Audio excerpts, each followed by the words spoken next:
Do you remember what your first rhythm was that you built? Yeah, I think I still have it on my phone. Yeah, I do. It was a Soca beat, but I had apps. I had so many different apps on my phone. So prior to me knowing that I could actually produce on the laptop, I used to take it from my phone, put it on the laptop, and just put it together like that.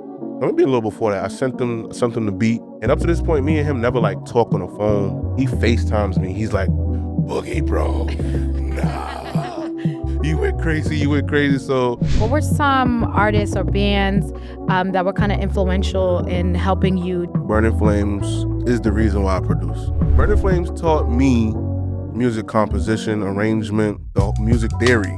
Just from listening to them, I was studying every album, how they progressed from every album. COVID was a blessing for me in that aspect, because if COVID didn't happen, I don't think the song would have went as big as it did, because TikTok took it crazy. What's up, guys? It's your girl Riz, and we are back with a brand new episode here at Via the Sound, where we are exploring identity, culture, influences, and the lived experiences behind music. Today's guest is a really super cool one.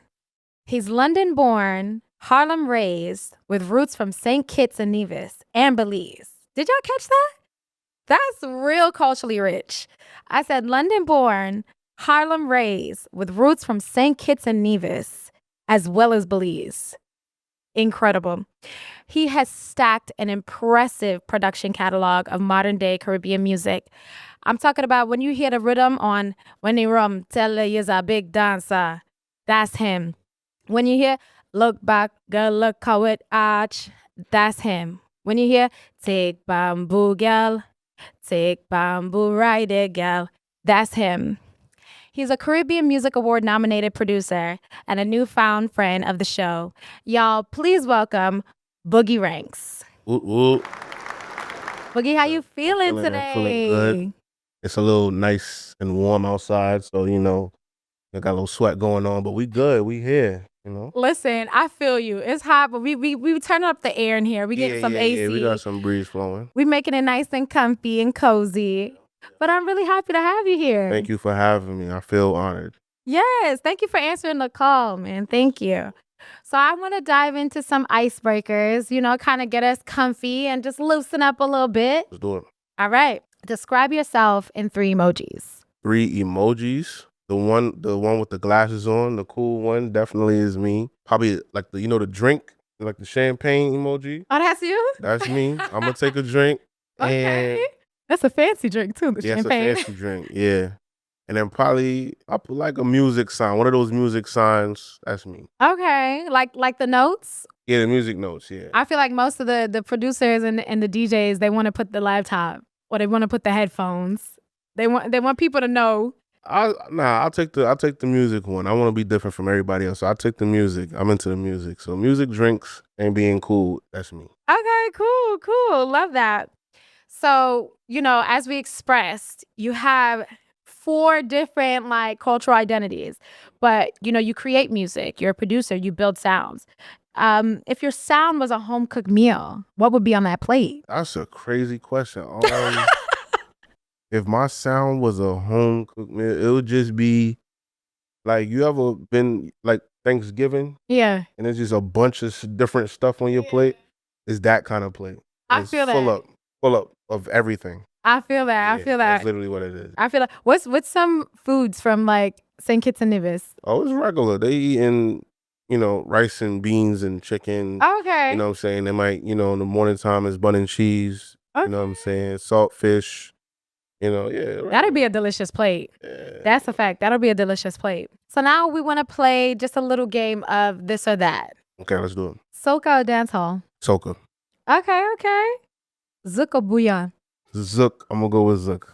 Ooh, I feel like I recently, in the last 2-3 years, I got put on to Zouk. Nah, Zouk is nasty. Yeah. I took a trip to St. Martin actually. Oh yeah. And they have the French side and the Dutch side. Ooh, and the Zouk goes crazy over there. Yes. Goes crazy. So I'm a big fan of Zouk, but I also love bouillon too because I love me a little bacchanal. So Yeah. I gotta have it. Groovy soca or power soca? Groovy. Okay. The Groovy has been good this year. Yeah, nah, they've been doing good. We had a little, I ain't gonna lie, there was a little drop off a couple of years ago, but I want to say the Groovy now has been doing really good. Yeah, so. I think the Groovy Crystal has been like a real breakout artist. I feel like I've been on Crystal. Period, because people just catching on, right? Yeah, I've been on Crystal. Crystal been fire, but you know what's crazy this year with the Doodoo Darling? Like that wasn't my favorite. Really? He got a song called I think Chili BB or something like that. He does have a song called Chili BB. That is so fire. That's one of my favorites. That was my favorite actually. I like Gimme. I don't know if you're familiar with Gimme. It's like a cute playful song, but I love it. Yeah, I heard that one. That's a cute one. Chili BB, like the way and the thing is for me, I listen to the rhythm first, and then I listen to the lyrics. But it caught me by the rhythm off rip. Yeah. Okay, fair. Caribbean music going mainstream or staying a bit underground? That's a whole conversation. Honestly, honestly, God, it's up to God for that one because me personally, I think that soca music is you said Caribbean music, so some Caribbean music is mainstream, but soca in particular, it's very like passed down. You know what I'm saying? It's like one of those cultural things where it's like it's our baby. You know what I mean? So we would love for that to happen, but we also know that if that does happen, that we will lose control of, how we put out our music and how it's being taken in from the. I want to put a pin in that because we're definitely going to talk about that in this conversation. I'm really curious. I feel like it's a constant debate for the community. So we're definitely going to talk more about that. Carnival or Juve? Juve. I love a Juve. Yeah. Let me tell you something. I love a pretty mask. You put on the costume, you're looking cute. You take your pictures, you're whining cute on the road. You know what I'm saying? But you see a Juve mess? Yeah, messy. I like that. Yeah, I like that. I love that. Mm-hmm. I went to Trinidad Carnival last month. We're in April now, guys. But a few months ago. And Voice had his stinking dirty Juve party. Mod. Yeah? Mod. Yeah, first of all, I've never been to Trinidad yet. We have to take a trip. Yet, I will be attending. I'm God's willing. Okay. 2027, but good. I went to Stinkin' Dirty in Miami, and that was a vibe too. Like that was a whole vibe. I enjoyed myself there. It was just literally stink and dirty. No, literally. Yeah. But I have to say, and it's probably just a personal hot take for me. I feel like every time I go Miami Carnival, it kind of gets like a little like staler and staler and staler. I don't know if that's just a me thing. Yeah. But I feel like it's kind of getting a little stale. I'm not sure why though. I don't know either. I at first chalked it up to like, social media, everybody on the phone and whatnot. But yeah, I don't know. We just probably getting tired of the same old. We need other places to go. Okay. Fair. So now just diving in a little bit more deeper into conversation. So who was Boogie before he became Boogie Rankss? A young whippersnapper from Harlem. I was just going to school. I would want to say around like 12. Yeah. Like middle school, going into high school is where the start of Boogie was born. So prior to that, I was a regular kid. I was always listening to music, my mom, she had one of those ginormous things where you put the TV in and on the side, it was just a bunch of CDs. We had a tower stack full of CDs that spun around. So I was always listening to music. And that was really it. Just going to school, coming home, do some homework, and do the same thing over and over. That was really it. Yeah. Yeah. So you have 4 different cultural identities. Born in London, like we mentioned, raised in Harlem. We know there's a lot of different genres, that are coming out of Harlem as well, too. And then roots from the Caribbean, St. Kitts, Nevis, and Belize. What kind of sounds was your ears like being open to? What kind of music and genres were you being introduced to by your parents? Well, all right. So, in all honesty, I want to say around 5 or 6, my parents, they split. So my dad, he left.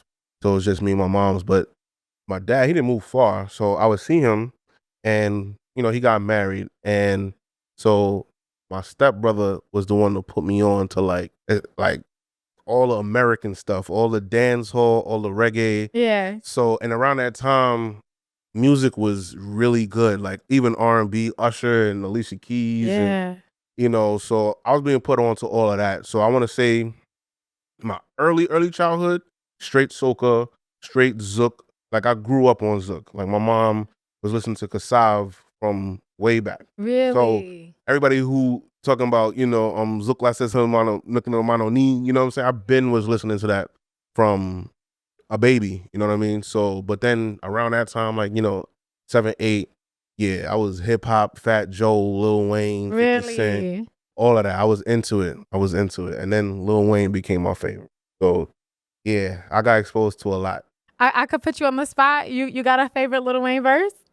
Or a favorite Lil Wayne song? Let me see. All right. Let me see if you know this one. I walk around the club, fuck everybody. And all my got that heat, I feel like Pat Riley. Too much money ain't enough money. You know the feds missing. Nigga, what money? He got it. What song is He that? got it. I don't even know. He got it. You know I'm on one? He got it. I'm on one. Oh, fucking I'm on one. Yeah, See, you come on. had to give me a little more. You had to kind of give me the little Drake. The Drake now. You had to give me a little Drake for me to catch on. All right, yeah. But nah, Wheezy, yeah. Wheezy F baby. Please say the baby. Fire. So, okay, so you had a lot of different music that you were introduced to. What would you say was the moment that you realized that you wanted to pick up the computer, you wanted to, take up Logic and start producing? Producing? So, producing came from DJing. I was DJing first. Yeah. And, like I said, I was into Lil Wayne, and around that era, it was a lot of mixtapes coming out, and they had the DJs on the mixtape pulling up the song and talking their mess on the song and sound effects. I'm like, nah, that's fire. I want to do that. So I went to Staples, got me like a 60-pack CD. Yeah. We had a Dell desktop, and I found Virtual DJ, and I started making my own mixtapes, started giving them out. Fire. And so then as producing came now, I had got a MacBook, and it had GarageBand on it. Every MacBook come with a GarageBand. And I remember specifically in my media class in high school, my teacher told me like, yo, you could press this button and you could create right there on the laptop. And it was a wrap. It was over. Do you remember what your first rhythm was that you built? Yeah, I think I still have it on my phone. Yeah, I do. It was a Soca beat, but I had apps. I had so many different apps on my phone. So prior to me knowing that I could actually produce on the laptop, I used to take it from my phone, put it on the laptop, and just put it together like that. Nice. When was like your first DJ gig? Oh, like 2012. It was I think a 5-year-old birthday party. Really? Yeah, I got paid like $75 for like 3 hours, but it was. Listen, it was something you got to start somewhere. Yeah. I love cool. that. Yeah. So how did you walk your way into becoming Boogy Rankss? Like, how did you walk your way into creating that stage name? Oh, that's a good question. So, Bugs and Boogie was a name I had since I was a baby. My grandmother gave me that name. So my whole family called me Bugs, or Boogie. But I remember it was one of those names where I didn't really want people to know. Really? Yes, because it was like, Why? oh, Boogie. It was like when it was little. Like, It was cutesy. Yeah, so I remember when my mom used to pick me up from school and she'd be like, Bugs. And I'm like, Bugs, who that? And they started laughing. You was ducking, huh? Yeah, I'm like, bro, that's not my name, bro. That's not my name. But then eventually I took to it. I grabbed to it because they just started calling me it. My friends started calling me it. So it became a name outside of just family. And so I had the Bugs and the Boogie. So as a DJ now, I had to come up with a name. And my first DJ name was actually Boogie Monster. Really? Yeah, so I was going with that. How'd you get the monster part? Because you was going crazy. Yeah, I was just going crazy making all the mixtapes. I was going crazy. Yeah, like, and my dad, I used to give him damn near all the CDs, and then his friends would hear it, Yeah. But then he was like, yo, I ain't gonna lie, to the monster, you gotta get rid of the monster. You gotta go back to the drawing board. And so, again, like I told you, I was introduced to a lot of different music. So reggae and dancehall being one. I was listening to Shabba Ranks a lot too. Okay. So I got the ranks from that. But I just decided to be different. I put 2 S's. At first, it was $2. Okay. And then I put the 2 S's. So yeah. Fire. That's really cool. So you talked about, we've had some conversation. Your uncle introduced you to producing as well too. He gave you a laptop and you kind of went ham and went that way. What were some artists or bands that were kind of influential in helping you just like build your sound and find your voice? Burning Flames. Burning Flames is the reason why I produce. Burning Flames taught me music composition, arrangement, the music theory, just from listening to them. And I studied their music from when they started. I think they started like 1985, and they still going. Like, I was studying every album, how they progressed from every album. I was studying why they placed certain sounds where they placed it. And I mean, if you hear my stuff today, it's really evident in it, because a lot of people are like, why would you do that? I'm like, because Flames did it. Yeah, what are some of the particular elements that you could think, like off top of head, that some of the things that they did that influenced some of the things that you put in your music? The cowbell. You're gonna hear a cowbell on almost all of my rhythms. Cowbell, the way my hi-hats is bouncing, the way where I place my snares. Yeah. Fire. Now I gotta go back and listen to every cowbell and be like, Yep, heard that's a that, cowbell. hit that thing. Mm-hmm. So I want to switch gears a little bit. 2020, COVID happened. The world was shutting down. People were not able to really go outside. We had a lockdown going on all over the world. You know, the music community kind of suffered just a little bit. People couldn't go out and perform. People couldn't go out and DJ. But we still had, since we're in such a streaming era, we still had the ability to kind of, you know, like if you know how to cook a song in your garage, in your basement or what have you, make home studio, you could still cook something up and release it.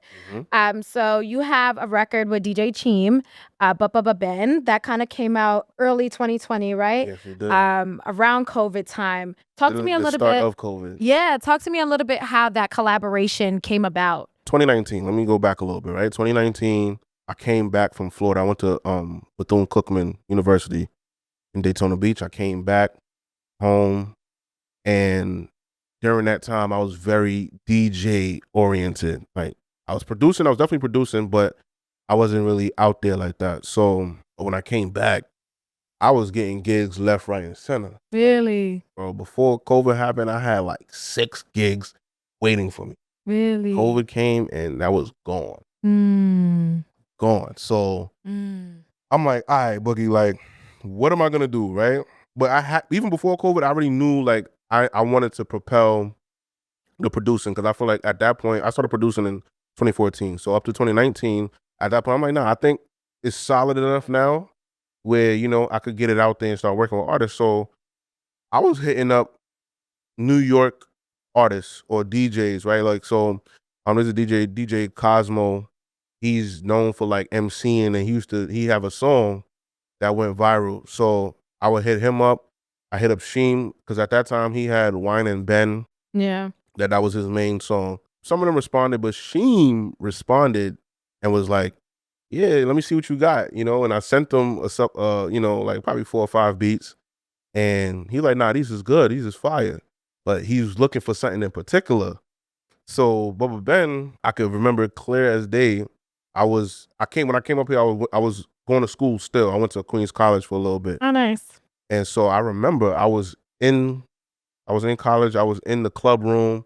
And that day I wasn't in the mood to be social. Yeah. So everybody's in the room talking, and I'm in the corner making the beat, Bubba Ben. Really? Making it. Everybody just playing games, everybody yelling, and I'm in the corner, headphones on, and I'm making Bubba Ben. Crazy. So, and it's really crazy to think that, like, they didn't even know. Yeah. You know what I'm saying? They didn't even know you was cooking a hit. They didn't know. Even know. So now, I want to say March 10th, or around there. Maybe a little before that. I sent them the beat, and up to this point, me and him never like talked on the phone or nothing like that. It was just DMs.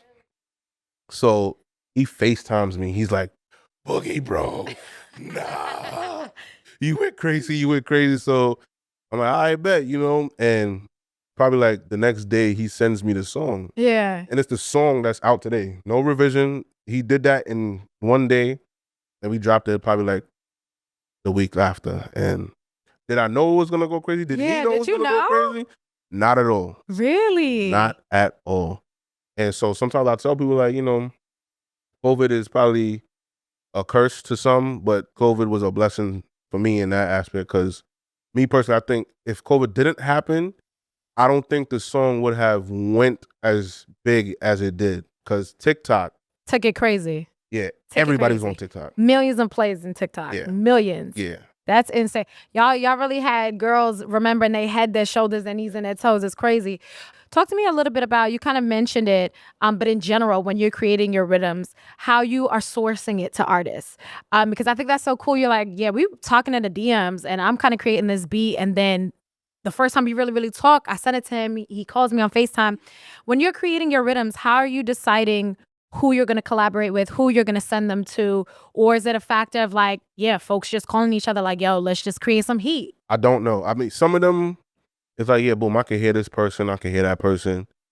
Most of the time, I sit on the rhythm first for a bit, listen to it over and over. Yeah. And I can't write, but I can come up with like a cadence. And a certain cadence would be like, oh, nah, yeah, that sound like so-and-so. And then I'll send it to them. Fire. What I'm in awe about is I think about how many records you have. Your catalog is very extensive. And I'm like, how is he just able to cook out them rhythms like that? Just like one after the other after that. Like I'm thinking about when you go to the studio, like what mindset or mind frame are you coming in? Like you have 4 different cultural identities. How do they show up in there? Are you like, okay, so on Monday, I'm making a bouillon. On Wednesday, you know what, we're going to do a groovy rhythm. Like, what mind frame do you come to in the studio? What do you bring there? I don't know. I actually don't know. It's just like whatever you're feeling. Yeah, literally. All right, so boom. There's a couple scenarios, right? Mm-hmm. One is I might be at a party and I hear a rhythm and I'm like, nah. Like people sleep on that. So I'm like, yeah, when I get home, I'm gonna, probably emulate it and then figure out a way to make it my own. That's one. 2, I open a laptop, just start pressing buttons, see what comes up, and then we get a rhythm. And then 3, I do go to the studio. I link with my boy, DJ Khaled. He made Dansa too, by the way. Yeah. I link up with him. And that is like, when we go in the studio, we make like at least 4 or 5 within 4 hours. And that is like, yeah, all right, boom, we're gonna make a bouillon, we're gonna make a groovy, we're gonna make a this, yeah, like, but usually it's just whatever pops up, that's what I make, That's incredible. So speaking of Dansa, that song took off. You made that rhythm, like you mentioned, with DJ Khaled in collaboration. It was the #1 worldwide trending soca song for the week of June 13th to the 19th, 2025. But in more specific, which is really prominent for a Caribbean track, the first song in over like a decade that hits France Spotify Viral 100. That's like super dope. I think the last track was a Marshall Montano track. Yeah. So that's like really significant. Talk to me a little bit about the creative process of building the rhythm for Dansa. And, how did Classic take it? Was it like he came to you guys and asked for it? You guys were like, I feel like he'd be really great for this record. Let's send it to him. Like, talk to me a little bit about that process. Well, my boy Cali, like I used to go by his crib and we just cook up stuff. And at that point, we made the beat. It's originally called Rugged Rhythm, right? Really? Yeah. So we made the beat. He made the beat in 2021, either 2020 or 2021, and it didn't sound like what it is now. Really? But no, it did not. I want to hear the original. Yeah. I got it. I'll play it for you later. But I heard it and I saw the vision. I was like, nah, this is Dennery, bro. We could, So I told him like, send me the stems, and when I go home, I'm gonna do what I do. And so I just added more drums and percussion to what he had. And we had that sitting there for the longest, right? 2022, we shopped it out. We sent it out to a lot of, we was looking more Lucia. It was supposed to be for Lucia, but it wasn't working in our favor with who we wanted. And who we really wanted was Black Boy. Really? Bro, this dude don't answer his phone. You feel me? But answer the phone. But everything happens for a reason. It really does. Everything happens for a reason. I'm not sure how it got to Classic, if he sent it or I sent it, but one of us sent it, obviously. Classic did it, and I remember one day, me and him, we both was in the studio cooking up. He sends it to us, so we listened to it. I'm like, nah, this is fire. We both like, no, this is hard. But yeah, so from 2022 up until 2025, we was sitting on that song. That song particularly has right now over 12 million like Spotify streams. Yeah, Spotify. It's not just like a regular hit, it's a global hit. Like all over the world, people know that song. That's incredible, especially for a Caribbean record. A lot of the things tend to stay silo in that region. It's tend to only stay in that market. So that's really great. When was the particular moment that you guys realized, like, yo, this really is hitting the globe? Like, we got one, like it's taking off. When was that exact moment? I think it was on some couple months went by, and the Soca Source, shout out to Soca Source, they put us, we was like number 2 No. and number 3 in a whole bunch of different countries. Yeah. And we like, hold on, you know what I'm saying? And then probably like, I want to say, it dropped in January. I want to say like April. Yeah. Yeah, that was it. That was it. And we got that check. Yeah. Yeah. When the check hit, it was like, yeah, we did that. We did that. We need to cook more like this. The check is hitting. Yeah. That is really crazy. That's insane. That song is still going ham today. I listen to that song on a daily basis, so that's really crazy. Diving into a couple of your other tracks as well too. So you've recently been nominated for a Caribbean Music Award, in specific with Look Back. Yeah. It was nominated for Best Soca Song in specific of 2024. So talk to me a little bit about that collaboration and you building the rhythm and then you sourcing it out. Because it didn't just go to lyrical. That happened to be the song that was leading and taking off, but a couple of people were on it. Dev was on it. So talk to me a little bit about that. Ben on Rhythm, I created in 2021. Outside was just opening back for real. I remember that.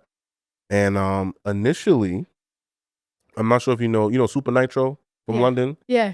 Yeah, he's a DJ. He's also an artist. His song went crazy. Tick Pong Cock was his song that was going crazy with Bubba Ben at the time too. But so I linked up with him, not literally linked up, but I spoke to him about it, and he heard it. He was like, "Nah, this is hard, right?" So initially, he was the first person to ever record a song on it. Really? And I give him his props too. He would tell you up and down if you ever talk to him that he was the one who helped me like arrange the beat the way it is. We was on WhatsApp video, and it was late, probably 12. So for him, it had to have been 4 or 5 in the morning. He's in the car. I don't know what the hell he's doing, but he was in the car. We on the phone. He's like, "Nah, yeah, put the horns here, arrange it this way." And he's the reason why it sounded like that. The original Ben Rhythm does not sound like that, like how it sounds. Yeah. So I had it from 2021. Boom, chilling. So now, 2021, later on in 2021, obviously Tech Bamboo start going off. So now, when I'm seeing Tech Bamboo go crazy, I'm like, okay, I think this one, but Benna might be the one, after. Like, that has to be the next one. Yeah. So by this point now, I done got cool with Dev because, I got cool with a lot of people, but mainly because they wanted to get on. Yeah, the rhythm. The Bamboo rhythm. Yeah. But I'm like, nah, it's closed off. That's closed off. But I got this other one. You know what I'm saying? So when Dev heard it, he was like, "Oh yeah, nah, yeah. All right, boom." So now Lyrical came. I was cool with Lyrical because he did a remix. He did Bubba Ben remix. Yeah. So that's how I got cool with him. That's a fire track. Yeah, he walked on that. Definitely. And Lil Rick too, he walked on that. Yeah. But so Lyrical calls me like, he's like, Dev told me about this rhythm. But what's that? I'm like, yo, you feel me? Like, hey, hop on it, you know what I'm saying? Let me see what you can do. And he did. So, and then simultaneously, I got Tian Winter. That song went crazy in Antigua that year as well. Yeah. Nitro on it, and I did another Antigua artist on it. So I tried to, bring it around town. Yeah. And Liro was actually the last person to get his song done. So I'm not sure if you noticed, if you look at the album, the original Ben Rhythm, he's not in it. Yeah. Separate. Because I was releasing it without him. It's like a standalone. I don't know, I was releasing it without him. Really? Swear to God. And when I was releasing it, that's hilarious, is when he sent me everything that I needed. So then his song came out the next day. I thought it was an intentional kind of producting. That's really funny. He was not about to be on that rhythm because we was waiting, and then, Better late than never. I'm and glad then we got it. That's one of my favorite tracks. And then it just went crazy. But the crazy part is it creeped. Like, so I dropped Ben Rhythm in 2022. Really? Yeah. Wow. But his song didn't grow until 2023. Yeah. Yeah. So 2023 was when it really took off. And 2024 is when we got the nomination. That song also, it played a lot in Trinidad for Trinidad Carnival. Like that song is still prominently playing right now. So that's crazy. It took like almost over a year for it to grow. That's insane. That's really dope. Better late than never. Nah. I'm really glad that you did it, Liro. Liro's my boy. Really glad that you did. He particularly he walks on like literally almost everything that he does, and you guys have collaborated a lot as well too. A lot of your tracks are great. You and Toladen have collaborated a lot as well too and made some wonderful records. So you have a really good eye of who you send music to and who to collaborate with. I pay attention to your socials a lot. I also love how, you'll post a rhythm and you'll kind of ask fans like who they want to see on it and kind of get a gauge of like, maybe I'll send it to this person or that person or what the fan demand is like. So I really love that you also pay attention to your audience as well too. So that's really awesome. So I want to play a little game. I want to segue into a little game. And play a little Rate This Take. All right. Rate This Take. I'm not saying they're my opinions. I'll put that out there. I'm not saying that they're my opinions. But just certain things that we've heard, in the community. Fun things, playful things, some honest thinking things. So if you agree with it, you'll say facts. Okay. That means you agree. If you don't agree with it, you'll say cap. Okay. All right. And if it's like, it's kind of complicated and you feel like it's really warranted an explanation, and you'd be like, it's complicated. Okay, all right. All right, so facts, cap, or complicated. I like that. Sound good? Yeah. Soca is the hardest genre to produce correctly. Most people who try it get it wrong. That's complicated. Why you say that? Now I'm curious. Now I'm like, I kind of want to know. Because, I mean, who's most people? That's a fact. It's up to your opinion. Kind of perspectivize it. I feel like... Because if you grew up in the culture, then maybe it's not. But if you from outside Soca and you trying to do Soca, then sure, yeah, that's difficult. Do you think it's just as important the artist that is on the track? I think it's equal. I don't think one or the other needs to be behind the scenes or in front of scenes. Yeah. Yeah, so I think it's just as equal. I do think that sometimes when you're listening to a record, and just like in all genres, the average ear doesn't always particularly listen to the person that is singing or rapping at times. Some people, like the average ear. I think some people are like, oh my God, I love this song. But really, they're loving the production behind the piece. And sometimes are missing the actual artist in it. So I do agree that both hands come together to clap. But I think sometimes the average ear is actually loving the production and not always loving the artist. I think it's both. Yeah. Because... So there's a limit, there's a level of where you have to produce so that the artist can do what they can do. You know what I mean? So I think what they're listening to is just the culmination of everything, and everything is working. Okay. That's what I... Soca going mainstream will kill what makes it special. Facts. Yeah? Yeah. The way we run it, the way we orchestrate it, can be fixed, but it's fun. You know what I'm saying? It's fun. There's just a level of just freeness that you get when, you hear what you're hearing. If I think it goes mainstream now, we're going to start curating it for a different audience who we're trying to like bring in. We're trying to convince them that, Soca is the wave when we know it's the wave. Yeah. You know what I'm saying? So it's like we got to probably water it down to a level where they can understand it, to where they can listen to it on their regular precious time. But if you ask the average person who's not from, within the culture of soca music, it's happy music or it's, Yeah. You know what I mean? So yeah. I think in just hearing that too, obviously it's been like a huge debate of things. I think about dance hall, I think about Afrobeat right now. I think about how they are collaborating with numerous genres, kind of expanding upon the sound of it. I think there's some artists that do a really good job of kind of keeping the authenticity of things. I think that I can understand the gauge of being fearful of losing the authenticity, but then I also feel like that's like our job as well too, right? I wouldn't go as far to say, I think some people feel like soca is not global. I feel like you've had instances like Marshall has performed in India and Dubai, and not just him. There's been like other soca artists that have had the opportunity to go to those places that are not always thought of celebrating or appreciating our music. And bring more exposure to it. So I think it has had that global sense. I think just in the space of it hitting maybe like radio pockets or becoming more televised, where you see with like dance hall and Afrobeat. I would kind of love for us to get there. I don't know. I mean, not lose our essence, 1000%. Me personally, I think soca is global. Yeah. I think a lot of people know about soca. Yeah. And soca is played in places that you probably even think it would be, like Japan. Japan has a carnival. Yeah. You know what I'm saying? So yeah. I've seen that. Soca is global, but I think where the problem lies is that it's more seasonal, curated for one island specific carnival rather than, I mean, and granted, it drops throughout the year, but because there's different carnivals throughout the year, but it's a select few of people who's making music just to make the music. Yeah. You know what I mean? Majority, if you ask a lot of artists, they're like, oh yeah, you know, I'm ready for this season coming up and I want to, you know, drop this song for the season. And then after that, it's next year.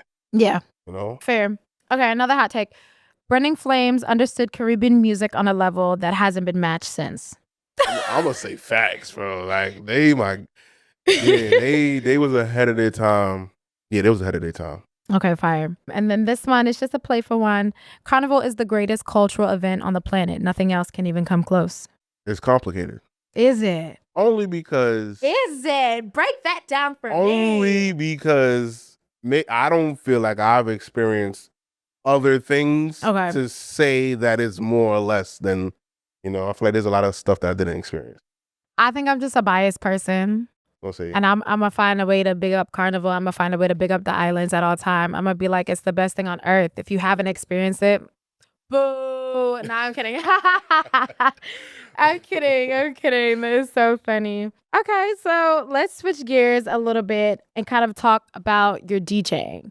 So it's not really like a double life per se, but in a sense, it holds two different identities, being a producer and being a DJ. There's things that are adjacent, but two different identities overall. Talk to me a little bit about the process of being a DJ and what that life is like, and also commanding a crowd with the music that you're playing. DJing requires you're more the star, whereas producing, you could probably never seen me. Now I have tons of hits. Yeah. DJing is it's live. You know what I'm saying? It's like, it's a difference between, you know, post-production and, you know, pre-production, or doing it right then and there, you know? So DJing to me is fun because it's like an experiment.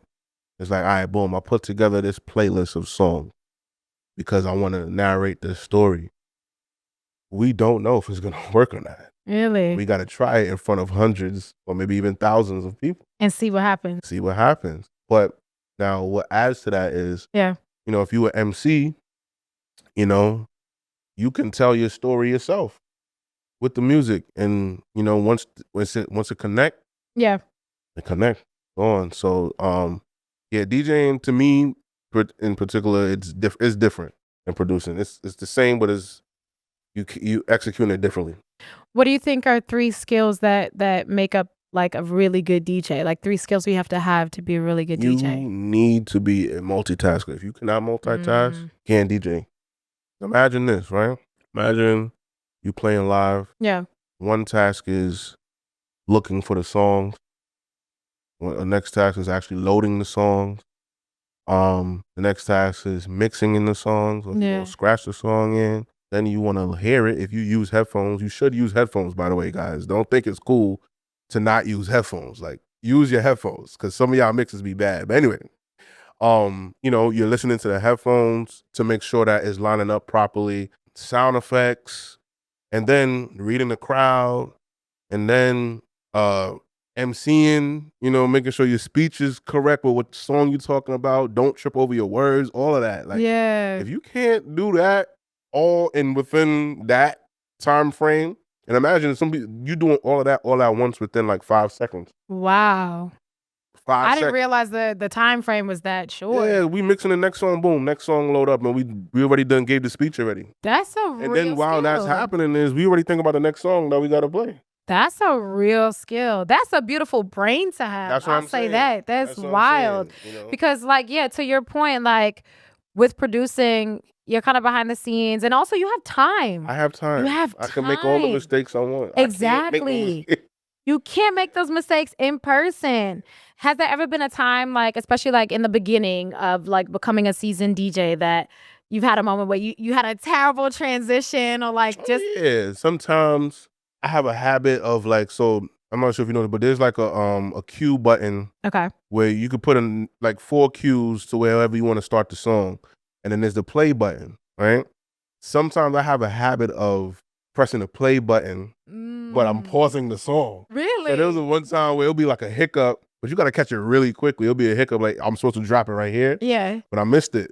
You know what I'm saying? But then I'll just probably just loop, bring it back on the next 4 beat count or whatever, and then I drop it back again. But yeah, that happens. You know what I'm saying? He's like, I fixed that now. Yeah, I'm a pro now. That happens. Would you say that you enjoy one more than the other?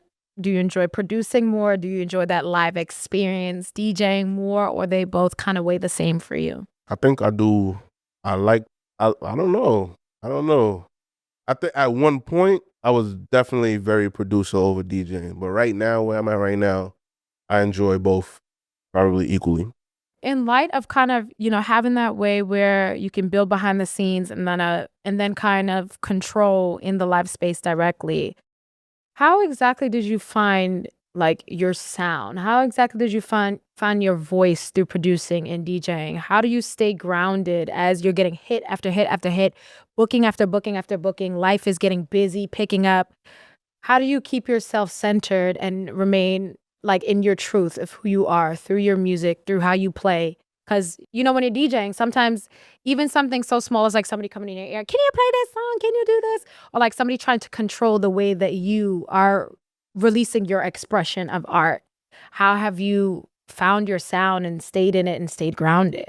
Truthfully, well, for one, all the stuff could be taken away within a second. Like, you never know what's going to happen. So me personally, I make it my mission is just remain humble. And I'm just a humble guy anyway.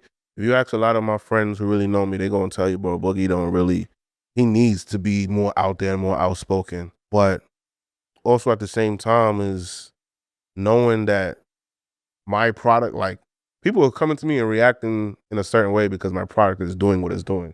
So I also have to have that, like, bro, I'm fire. Period. Like, and I'm going to do it my way, and that's just that. I love that. You have to stand your ground. Just stay true to you. And confidence is key. It is. It actually is very key. Yeah, because sometimes it's gonna take a minute for people to catch on to you. So you gotta make sure that you got it within you. That's awesome. I love that. So talk to me about a couple of new projects that you have that are out. You have Feta with Hunter and Denise Belfon. First of all, big up Saucy. Yeah, shout out Saucy. Big up Saucy. Yeah. I remember. I have to give a little story. You guys know how my brain works. But I remember just like growing up and back in the day, your parents actually used to have like basement bashments back in the day. That was like long time thing. Today, I don't know if kids are experiencing that as much. I don't know. Nah, I don't think so. I think it's more the backyards and the cookouts. We always had backyards and cookouts, but I think it's more of that, not like the basement bashment parties. And I just remember, saucy baby, how are you? What? I'm running in the big people fed. I'm running in the big people fed because I want a choice. What am I doing there? Don't know. Yeah. But you have a new track out with Hunter and Denise Belfon. It's called Feta. Talk to me a little bit about that collaboration. I'll be honest, man, that's the beauty of this thing is that, so I make so many rhythms. Yeah. And I send it to so many people, to different people, that it's so many moving parts without me even. Yeah. That was one of those ones where it was like, Hunter came to me, he hit me, I'm like, yo, Boogie. And the crazy part is, I sent that to someone else, and they shopped it to them. Really? But then they end up hitting me up because, Hunter ended up hitting me up because, he heard it was my beat. Right. And particularly with that rhythm, I already had dropped it with, I have a song with Anika Berry on there. And it's the Rudeness Rhythm, right? The Rudeness Rhythm, and Wendy and Crystal as well on there. Yeah. But this one came after. They was working on it separately. And he was like, yeah, we're going to get Saucy on it. I'm like, I bet. You know what I'm saying? They did it. Went through my boy Parry, who mixed and master. Shout out Parry Jack. That was literally that. Dropped it. Like, yo, this is fire. Like, so it was one of those moving parts where it was like, it came back to me and it dropped. So a lot of that happens sometimes too, where it just, a lot of moving parts. And then it's like, all right, boom, let's go. And I'm like, let's go. I just saw it got a write-up in Billboard. Like, how did you guys feel about that? That, you know what's crazy? I was so busy that because when he tagged me in it, I was like, all right, bet. And then when I had the time to sit down, I'm scrolling. I'm like, wait, nah, like this is crazy. Yeah. So I felt really good. I felt accomplished. And again, you know, I'm very humble with this with it. So I don't really be like, nah, yo, I'm on fire, you know. Yeah. But it's just amazing. It makes me feel good to know that, you know, people is noticing what's going on. Yeah, that they're recognizing your work because, you know, the production is a big part of it as well, too. And big up to Hunter and big up to Denise and big up to Kyle for like writing you guys in that piece and Billboard. That's incredible. And then you have another record, I Testify with Dash. Yes. Talk to me about the building of that project, building of the rhythm, and then how it came about for you guys to collaborate together. So that rhythm is initially called the Guava rhythm, right? And that's interesting. Yeah, it's me. Those is one of those sessions where, you know, I link up with Callie. So me and Callie did the production as well as my brother Jay Blue. Okay. He's a Trinidadian, and so it's all three of us who did that. We literally like take turns, like, you know what I'm saying? If I boogie you up, and then I did, you know, I think I did the guitar on there, some of the drums and stuff, and we just cooked that up. So we had that, I want to say 2023, I believe, 2023 or 2024. It was just there. And then I met Dash last year. Yeah. And we sent him a couple packs of rhythms. And it's just interesting because that's not his typical thing that he would do, his job, you know what I'm saying? So he was interested in it. And did I think he was gonna do it? No, but he did it. And then me and him was talking about it. He sent me the demo. I'm like, yo, yeah, this is it. Here we are with it. It's history.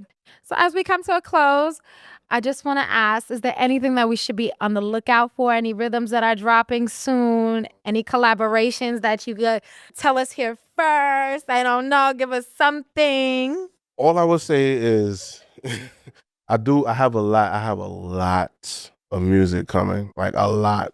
Just know I have a lot for Barbados. I have a lot for St. Lucia, some Dennery coming. Okay. I have some Jab coming for Grenada. I have a lot of singles. I'm really not gonna say who, but just know I have a lot. So I'm gonna get him to tell me after, y'all. I'm gonna ask him if I could share it. I'm gonna get it to you. Yeah, so Boogie, you know you're bad, right? Badder than bad. I think so. You think so? I know so. You have a rhythm. It have lyre on it. Yes. Who badder? Oh yeah. It have Queen of the Freaks. It's lava. It's lava. Yeah. My Lady President. Oh wow. My Lady President. Okay. She just tell all how to do it. Yeah. How to do it, how we like it, how we want it, how it must be. Watch the accent. Watch the accent come through. Big up lava. Talk to me about that collaboration. Talk to me about how you built the rhythm, where that concept came from it, and then how you sourced it. So that rhythm I initially called it the Junction rhythm. So if you notice, there's really no name for the rhythm. I had a bunch of people asking what's the name of the rhythm. I'm like, it's the Junction rhythm, but you just call it no horn, whatever rhythm you want to call it. But that rhythm was like a June or a May production. Yeah. Last year. Yeah. And I don't usually like to make rhythms that sound the same or like a tight beat. I don't usually I just like to but that was specifically to kind of have the same sound as Bamzi. It was literally for that. So I did that, but I want to hear this. I initially purposely envisioned Ravi B. Really? Big up Ravi. It was supposed to be for Ravi B. And I didn't have a contact to him. So I was trying to find a way I could reach him. I got his number. Yeah. And I reached out to him and he was just like, yeah, you know, but he needs a writer. I'm not really a writer and I really don't know where to look. I don't even know where to begin for a writer. Yeah. For someone like him. But in the endeavor of me looking for Ravi B, I hit up Liro because I know he's cool with him. Yeah. And I'm like, you know, I'm going to just send him the beat, you know, so you can send it to Ravi maybe. But obviously if I send him the beat, I know he's going to like the beat. Yeah. Which he ended up liking the beat. And he mashed it up to big up Liro. So Liro and Ravi were the first ones with the beat. Okay. You know what I mean? And so Liro hit me back like, yo, Boogie, like, this rhythm is hard, you know. Like I think I want to do this rhythm. I'm like, I bet. You feel me? I'm like, you could probably do a collab with him, you know? That didn't really work out. So now Literal calls me random, like, yo, Boogie, that beat is in my brain, bro. But he was like, yo, I think you should put some Tassa on it. Let me tell you, the Tassa is already slapping off. The Tassa, what did you hear? Hey, that has taken me to a different place. I'm not gonna lie, that has taken me to a different place. It's so when I initially made it, it had no Tassa. Yeah, so but he fell in love with that. But he's like, yo, I think if you put some Tassa on that, bro. Yeah.